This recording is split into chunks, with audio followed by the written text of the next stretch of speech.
Good morning. It's Wednesday, December 9th. I'm Catherine Ross, and I am joined by Jim Cramer. Jim, the markets are flat, so how is Action Alerts Plus going to be approaching the markets on Wednesday? And I know that you guys have a big call coming up at 11:30 a.m. over on Action Alerts Plus. A little cautious. You know I don't like it when a huge amount of supply hits the market. And we've got DoorDash hitting, we have Airbnb, and then we're going to have Robinhood. I wouldn't be surprised if we didn't have something like SoFi. They're just coming and coming and coming. And when they do that, eventually they overwhelm the market. I just remember from when Lyft and Uber overwhelmed the market. So it's something I'm watching. I don't think it's going to happen yet because today's really the first. Well, I shouldn't say it. Snowflake was big and then this. But we have to be cognizant that people do run out of money in the end. The supply doesn't stop when they run out of money. So one other big event in the market right now is definitely going to be the stimulus package. We've obviously been expecting one for a while, but Jim, you mentioned on CNBC that the White House has now included $600 in this proposed stimulus package. And at the risk of people assuming that this is coming from a place of greed, I actually want to bring up that it's worth talking about the fact that the last time we sent out a check was $1,200 back in the spring, and then the increased unemployment benefits expired back in the summer. So, Jim, I guess my question here is, do we really need to consider multiple packages with multiple checks instead of one $600 check? I mean, look, I think that the thing that people should have been much more plugged into was public health. It will supply money for you not to work. Don't feel like you have to work until the pandemic is beaten. And instead, it's all been discreetly kind of hodgepodge. Like, why now? Why stop now? Why do this? Why do that? But the fact is that people need money right now. There's so many people who need money right now, and they can be targeted. They can target business too. But I thought this $600 per is a very smart idea. I think it's hard for the Democrats to say no to it. There obviously is such bad blood that whatever it seems one side suggests, the other side doesn't like. And this whole state and local issue is something that the Republicans just won't budge on. They're just not going to do it. Or you say the Democrats won't budge on, they will do it. But I think that the $600 per person is gigantic.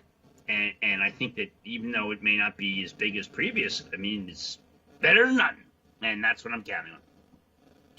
So, Jim, we've so far hit on two big market movers for the past couple months, and that's the IPOs that we're seeing coming to market, but also stimulus. And then on top of that, in your Real Money column this morning, you actually said, and I'm quoting you, it's entirely possible that the entire market is undervalued because we went down so low, believing that a vaccine was far, far off. So, Jim, how can investors tell if we're under or overvalued? Well, I think that there's some companies that have done much better in the pandemic, and their stocks should be higher than when the pandemic started.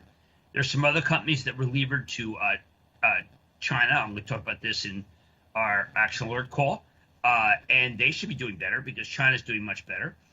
There are other companies that are levered to the weaker dollar, and the dollar's at a 2.5-year low. So, I mean, there's a lot of things going right in these big macro pictures. Against that, once we get back to where we were for a lot of stocks, I mean, I'd question whether we should go higher. But I think you could understand that. I mean, I watched a video. There's a video a friend of mine sent last night. It's kind of unexpected, frankly. It was a video put together. See, DoorDash, 130, 135. That's too much. That's too much. There's a video put together by the president. And in it, it had scientists after scientists after scientists saying it's not possible to get a vaccine this quickly. A year and a half, multiple years. And what that said, when I look back and hear those things, it made me realize, wait a second, I see why the market went down so big. No one thought this could happen. No one thought, that we would ever get a vaccine this quickly. And so a lot of the surprise factor of what's happened to the market is entirely related to the fact that we're going to come back more quickly. And that is a huge thing, huge for many, many companies. And even though there's companies that have done quite well in the pandemic, like a Lowe's or Home Depot, they can do even better. I don't think that people are going to suddenly start staying there, not moving out to the suburbs. I think people still will, just because we're now in a Zoom world. But I want to distinguish all that from the idea, as I'd say in the article, that there could be too much supply coming on. Jim, yesterday, FireEye said that a nation, and I quote, with top-tier offensive capabilities, hacked its systems, and this company has been very popular in working on some of the world's biggest breaches, which includes Equifax. So, what does this hack mean for the stock, and what's your advice for any investor with this name in their portfolio? I haven't liked the stock. I have not liked this stock. It's old technology. They haven't done anything new. Now we had this happen. I like the cloud native companies first. I like CrowdStrike. I think it's very, very good. I like Okta. I like Zscaler. And then in terms of just an aggregate, one that has both, I like Palo Alto Networks. Its cloud business is growing incredibly fast. But I'm not a guy who just wants cybersecurity, period. And that's what FireEye is. And that's not enough for me. One stock that I think you do like is CHEWY, and you sat down with the CEO, Sumit Singh, last night on CNBC. Everybody seems to be getting pets as we continue to stay home. So do you think that CHEWY can really almost own the pet space in an Amazon-like way, especially with their push into healthcare services? Amazon's problem. Amazon is their biggest worry, because just like the way Amazon came after CVS and Walgreens. But I happen to think that this company has – it's funny, but the stock was down after reported. I said, at least listen to my interview, for heaven's sake, because the interview makes it very clear that this is not just another e-commerce play.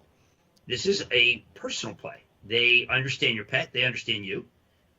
They create a level of customer satisfaction that I find is incredibly rare. They're doing amazing. They're making money. It's a well-run company. Anybody who uses it like we do knows that it's cheaper and better and faster. So, I mean, they have plenty of a total addressable market they can still go to. It's at $33 billion. That makes sense to me.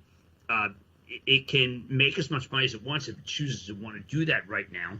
But what I like about it is when your pet dies, I got a really nice condolence card. Or if your pet dies and you've just gotten a shipment of food, they just say, oh, don't worry about it. Just go deliver it to a shelter. They understand pet owners and they understand pets. And they obviously are having a good time. They are so different from every other company I've ever dealt with that I have to point it out that that's worth something. I mean, you're not going to go to another dog food or cat food company after you've gotten a condolence card from CHEWY. Jim, at the top of the show, you mentioned DoorDash, and you just mentioned that it is indicated to open at $130 to $135 a share. Yes. And it was priced around 102. So do you think that the company should have priced this high? Do you think it should be indicating this high? And they want to get everybody to win. But if I got some stock on the deal, I would sell it. I mean, it's just nice gain, good opportunity. There's an entirely possible chance that people keep buying it and buying it and buying it. But at a certain point, it's real expensive. And I think that that's a mistake to buy it up. But it worked with Snowflake. Could this be Snowflake? I guess so. I mean, to me, Snowflake is incredibly fast growing. This company's faster growing. Snowflake's not going to make money. These guys aren't going to make money. Total addressable market, I think, is much bigger for DoorDash than it is for Snowflake. So it's entirely possible that people say, hey, you know what? All those reasons are the reasons why I'm willing to pay much more for DoorDash than I'm currently paying.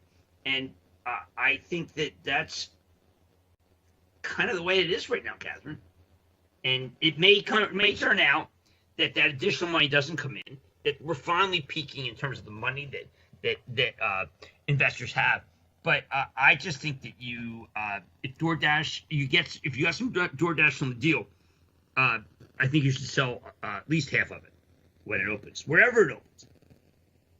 Jim, you talked to CEO Tony Xu earlier this morning, and you did tweet right after that, I like what DoorDash does to help minority businesses. Yes. So I want to talk to you about that interview. I mean, what really stood out to you about this business model, and what are your thoughts long term for this company? Well, I think what stands out, frankly, is that it's suburban play. The suburbs are those restaurants really have takeout. They're not just when you go to a restaurant in New York City, I mean, you get on the subway. Well, I don't know, people might not take it. So you grab an Uber or whatever. But in the suburbs, you can't get food without DoorDash. DoorDash is the way that you get food, except for Domino's or maybe some of the Chinese or Japanese restaurants in town, which tend to deliver. And I find that you need DoorDash to be able to make it work. Now, when you get a pandemic, maybe you'll go out. But DoorDash is a safe way to be able to get food. Let's talk about another company, Jim, and that's GameStop. Now, they announced plans to sell up to $100 million in stock, and this also comes after the company's third quarter did miss revenue estimates. Is it too late for GameStop?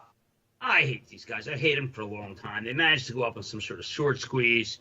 They're coming right back down. I mean, some stocks, not every stock can be bought. I think that this is a company that uniquely has a business model that's like Blockbuster, which then went under. Blockbuster was an incredible story for a very long time, and then it just failed. Can GameStop fail? I think it can.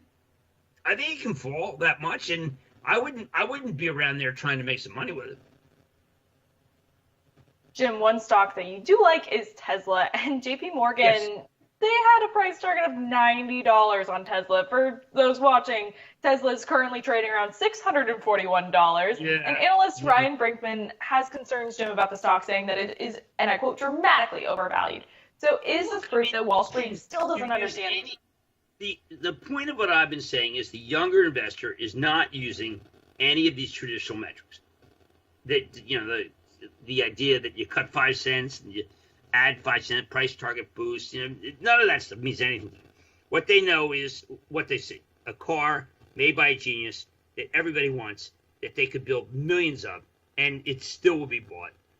And they don't understand why older people continue to try to say, "Listen, guys, where's the earnings? They raised all this money. They've made money.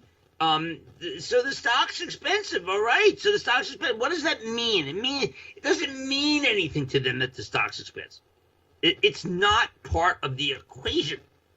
No more than it's part of the equation of by Carnival Cruise or Royal or Norwegian. It's just not part of their lexicon. Jim, at 11:30 a.m. this morning, as I said on the top of the show, you are going to be hosting your members only exclusive Action Alerts Plus monthly call. Give me a sneak peek about what we can kind of expect. Well, you're going to see the themes that we think are going to be big in 2021 and the stocks that we have that will match those themes. I think you really get a kick out of it. All right, and with that, head on over to actionalertsplus.com at 11:30 to see Jim and our senior analyst, Jeff Marks, live.